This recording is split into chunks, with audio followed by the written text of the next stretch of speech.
இந்த இசை எழுதும் பொழுது எனக்கு இருந்த அதாவது கட்டுப்பாடுகள் எனக்கு எந்த இக்கட்டான நிலைமைகள் என்னென்ன என்றால், நான் ஒரு கிராமத்திலிருந்து வந்தவன், கிராமிய இசை சாயல் வரக்கூடாது. அதற்கப்புறம் திரைப்பட இசையில் எவ்வளவோ அமைத்திருக்கிறேன், அந்த சாயல் வரக்கூடாது.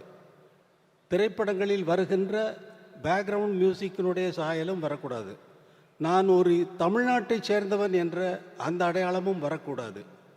நான் ஒரு இந்தியன் என்ற சாயலும் வரக்கூடாது.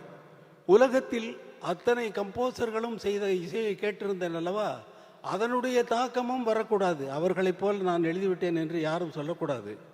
இவ்வளவு கட்டுப்பாடுகள் இருந்ததை மீறி 35 நாட்களில் இந்த சிம்பனியை, நீங்கள் கேட்ட அந்த சிம்பனி உங்கள் மனதில் என்னென்ன உணர்வுகளை ஏற்படுத்தியது என்பது உங்களுக்கு நன்றாக தெரியும்.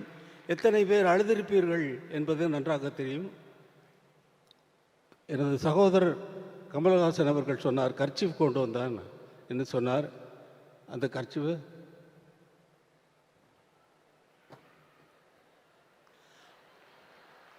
அழுததுக்கு சாட்சி இவர், கண்ணீருக்கு சாட்சி.